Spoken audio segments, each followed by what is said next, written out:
Hello and welcome to another one in the series of compensation plans explained.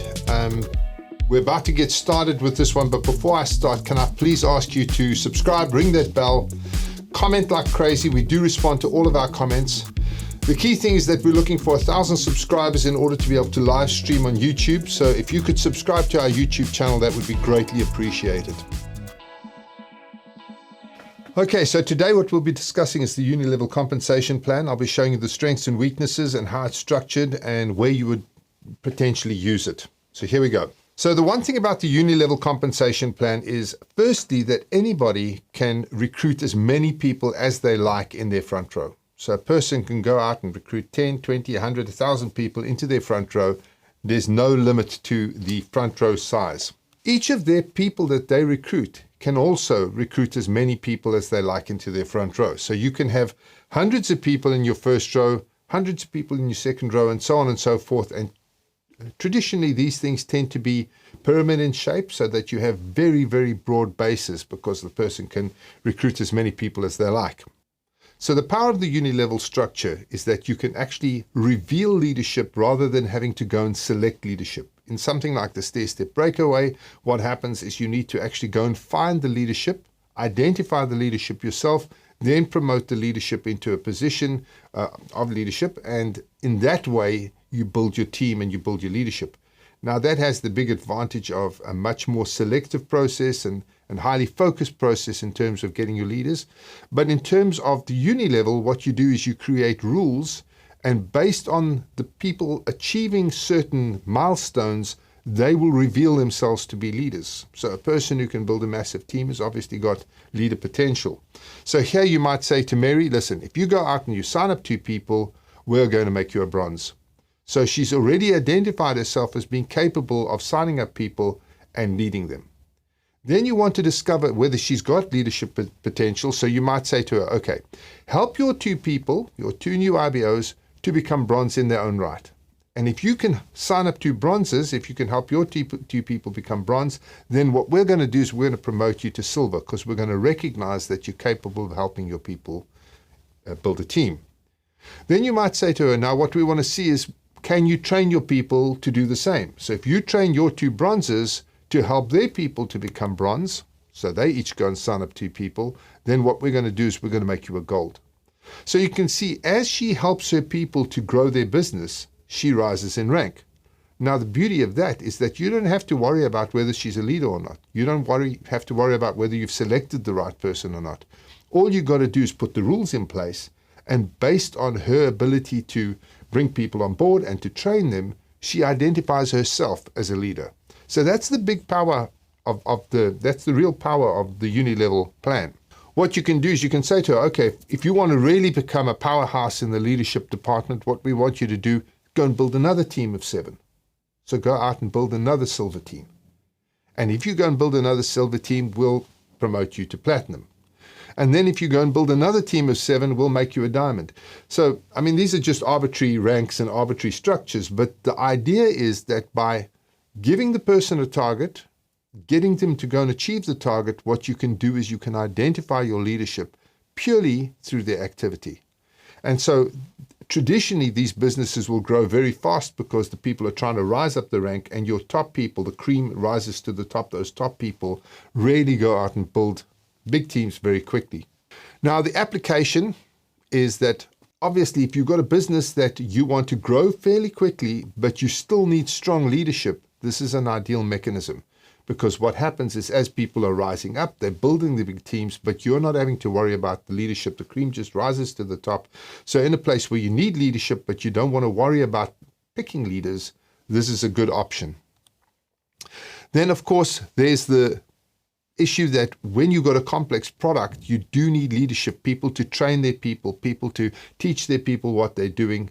And so this is an ideal situation where people with a complex product can learn how that product works, and when they're recruiting and training their people, they pass that knowledge on. So very powerful in a place where you've got a complex product. Then, of course, leadership is required. So anywhere where leadership and strong leadership is required is a great place, and then stability. And I just want to stick on this leadership thing for a moment. If you've got a business, now the average network has got about 30,000 active agents in it. Now, if you've got 30,000 active agents, you cannot run that network yourself. It's just impossible. It's too big. If everybody were to try and phone the company just once in a month, you'd get 30,000 phone calls. You'd need an army and a huge call center to deal with that kind of volume. So what you're wanting to do with these compensation plans, and specifically the Unilevel, is you're wanting to create these leadership bubbles so that people are talking to their leaders. So you might have bronzes talking to silvers, and silvers talking to golds, and golds talking to platinums, and the platinums talking to the diamonds, diamonds talking to the crown ambassadors, and you are just dealing with 10 or 20 crown ambassadors. So you deal with the top echelon on the network as a company owner, and you let them handle the network. And then all of your training related to support would be first talk to your upline, then talk to your upline leadership, then talk to your upline diamonds, then talk to us, so that you cut down the amount of noise generated in your company. Now, this doesn't seem obvious when you're just starting out because you know every single person in the network. But when you get to 30,000 people, you don't know the people in the network. You know, you're kind of up there in the clouds and they're down there on the ground, and you never get to meet them. You never get to see them. Very seldom do you shake their hands. You might be in the room with them when you're doing a national convention or something like that. But basically, you don't have contact with them. And that's why the strong leadership is critically important. And specifically with the Unilevel, that is structured to just bring leadership out of the woodwork. They rise up, they identify themselves, and they lead your business. So that's a very powerful part of what this is all about. So the strengths is it's very stable. A person who builds a big network knows how to build a big network, knows how to run that network. They know what they're doing. You don't need to worry about it too much. So it's a fairly stable operation. There's very strong leadership, as I said, because the person has identified themselves. You are just literally, the leadership is rising up from the crowd, and that's wonderful because you don't need to worry about that. There is a weakness here, though, however, and that is that some people can rise up quickly. They start making good money, then they take their eye off the ball, and as a result, they can absolutely get demoted really rapidly. So let's say you need 2 bronze people to be a silver. If one of your people stops being bronze, then you immediately drop down to bronze again. So the challenge is that the leadership needs to be well trained to understand that if they're not careful, they can drop down. And when they drop down, they lose their position and they have to rebuild themselves back up again. So part of your training should be very much focused on the fact that you need to build your team, but then you need to absolutely make sure that that team is a sustainable group of people, that they're doing their minimum volumes, that they're able to achieve those volumes on a regular basis.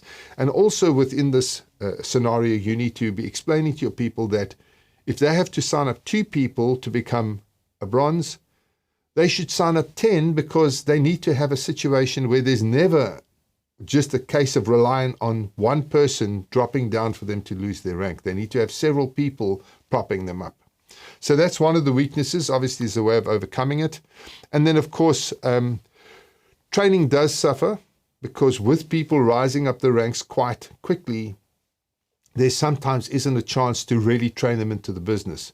You can have a person who starts, and if they're good at what they do, they can rise through the ranks within a couple of months, but not really have an in-depth understanding of the business. So we recommend highly that you have standardized training. If you're using a Unilevel, have an e-learning system, e-learning platform, standardized training in video format, which the people have to do. With the Netready system, what we do is we have an e-learning platform. The person does the course.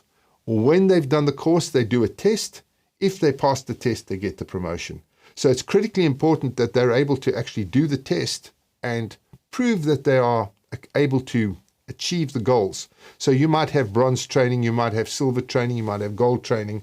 Each of those training sessions would prepare the person to be in that position, in that leadership role within the team.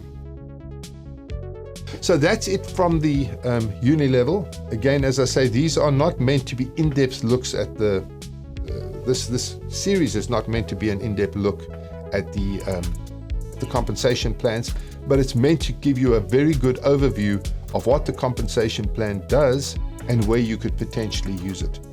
So again, thank you for spending this time with me. I just want to reiterate, we need those 1,000 subscribers on YouTube. So please subscribe to our YouTube channel, bang that bell, like us, whatever. We're really keen to continue to give you this information, and we really do appreciate your support. So thank you very much for spending the time with me.